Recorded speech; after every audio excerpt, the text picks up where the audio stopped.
আগামীকাল মাধ্যমিক পরীক্ষার রেজাল্ট বেরোবে।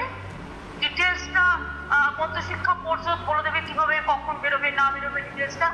এটা নিয়ে আমি কিছু বলতে চাই না।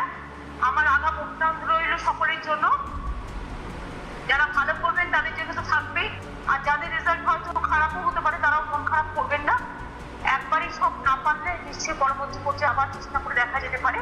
সকলে ভালো থেকো এবং সুস্থ থেকো আমার ছাত্রছাত্রী বন্ধুরা। নমস্কার বন্ধুরা, আজকে আমাদের রাজ্যের মাননীয় মুখ্যমন্ত্রী মমতা বন্দ্যোপাধ্যায় তোমাদের সকলকেই শুভেচ্ছা বার্তা দিয়েছে। তোমরা যাতে ভালো নাম্বার পেয়ে পাশ করো সেই শুভেচ্ছা বার্তাই দিয়েছেন আমাদের রাজ্যের মাননীয় মুখ্যমন্ত্রী মমতা বন্দ্যোপাধ্যায়। কিন্তু যদি কেউ কোনো কারণে অকৃতকার্য হয়ে যাও বা ফেল করে যাও তাতেও কিন্তু কোনো অসুবিধা নেই, সেই সম্পর্কেও তিনি বার্তা দিয়েছেন। তোমাদের সকলকেই শুভ কামনা আগে থেকেই জানিয়েছেন, কারণ রাত পোহালেই মাধ্যমিকের রেজাল্ট প্রকাশ হবে। সেই মাধ্যমিকের রেজাল্ট নিয়ে তোমরা অনেকেই চিন্তিত আছো।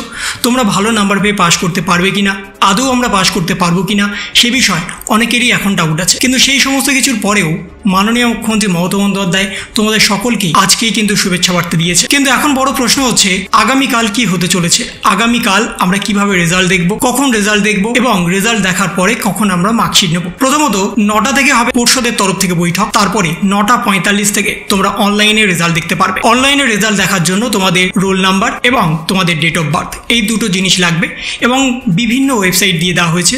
মধ্যশিক্ষা পর্ষদের অফিসিয়াল ওয়েবসাইট ছাড়াও একাধিক ওয়েবসাইট কিন্তু ডিক্লেয়ার করে দেওয়া হয়েছে। তোমরা স্ক্রিনে দেখতে পাচ্ছ সেই সব ওয়েবসাইটগুলো।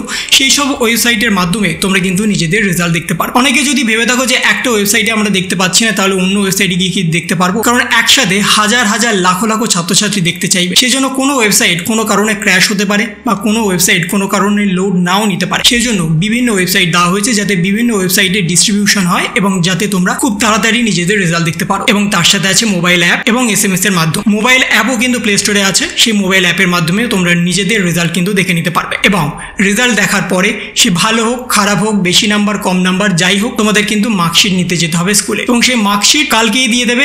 অর্থাৎ সকাল 9:45 থেকেই তোমাদের শিক্ষক শিক্ষিকারা বোর্ডের তরফ থেকে যে জায়গা নির্ধারণ করে দেওয়া হয়েছে সেই জায়গা থেকে তোমাদের মার্কশিট আনবে এবং তারপরে 2টোর পরে তোমাদের হাতে সেটাকে হ্যান্ড ওভার করা হবে। সেটা তোমাদের শিক্ষক শিক্ষিকাদের সাথে কথা বলে নাও কখন তোমাদের মার্কশিট হ্যান্ড ওভার করবে। তোমাদের মার্কশিট হ্যান্ড ওভারের পরে PPS এবং PPR করার কাজ। যদি তোমাদের মনে হয় যে তোমরা কোনো কারণে কম নাম্বার পেয়েছো, তোমাদের আরো নাম্বার বেশি পাওয়ার দরকার ছিল, বা কোনো কারণে 2-1 নম্বরের জন্য তোমরা অকৃতকার্য হয়ে গেছো বা ফেল করে গেছো, তাহলে কিন্তু সঙ্গে সঙ্গে তোমরা একটা লেটার লিখে তোমাদের শিক্ষক শিক্ষিকাদের কাছে সেই সাবজেক্টের জন্য আবেদন করতে পারবে এবং সরাসরি তারা কিন্তু PPS বা PPR করতে দেবে। PPS বা PPR দুটোর ক্ষেত্রে কিন্তু আলাদা আছে, তোমরা জানো। PPR হচ্ছে খাতা রিভিউ, PPS হচ্ছে খাতা স্কুটিনি। খাতা স্কুটিনি অর্থাৎ তোমাদের যোগে কোনো যদি ভুল হয়ে থাকে বা তোমাদের ক্যালকুলেশনে যদি কোনো ভুল হয়ে থাকে সেই জন্য তোমাদের সরাসরি খাতা স্কুটিনি করতে দেওয়া হবে। এবং তার সাথে খাতা রিভিউ ম্যাক্সিমাম 2 থেকে 3টে সাবজেক্টেই করা যাবে, সমস্ত বিষয় কিন্তু খাতা রিভিউ করা যাবে না। খাতা স্কুটিনি সব বিষয় করা গেলেও খাতা কিন্তু রিভিউ ম্যান্ডেটরি ভাবে 2 থেকে 3টে বিষয় করা যাবে। সেটা যেমন উচ্চ মাধ্যমিক শিক্ষা সংসদের তরফ থেকে জানানো হয়েছিল, ঠিক তেমনই মধ্যশিক্ষা পর্ষদের তরফ থেকেও কিন্তু রুলস অ্যান্ড রেগুলেশন আছে এবং প্রতিটার ক্ষেত্রে কিন্তু চার্জ আছে আলাদা আলাদা। খাতা স্কুটিনি করতে গেলে কত চার্জ নেবে সেটা কিন্তু এখনো পর্যন্ত ডিক্লেয়ার হয়নি। গত বছর যেটা ছিল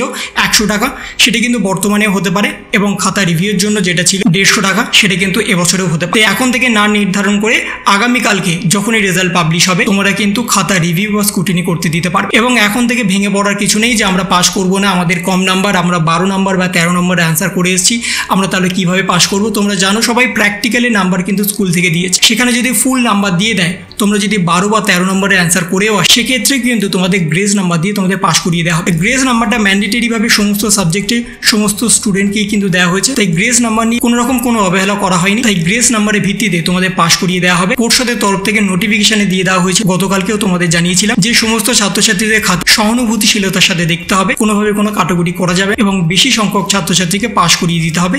যারা কম লিখছে তাদেরও পাস করাতে হবে, যারা ন্যূনতম কিছু লিখছে তাদেরও পাস করাতে হবে। আশা করি সবাই রেজাল্ট ভালো হবে, সবাই ভালো নাম্বার পেয়ে পাস করবে। এই ছিল একটা ছোট্ট ভিডিও তোমাদের সকলের জন্য। যদি তোমাদের ভিডিওটা ভালো লেগে থাকে তবে লাইক করো, শেয়ার করো এবং অবশ্যই সাবস্ক্রাইব করো। তার পাশাপাশি তোমার মতামত কমেন্টের মাধ্যমে জানাও। ভালো থেকো, সুস্থ থেকো, ধন্যবাদ।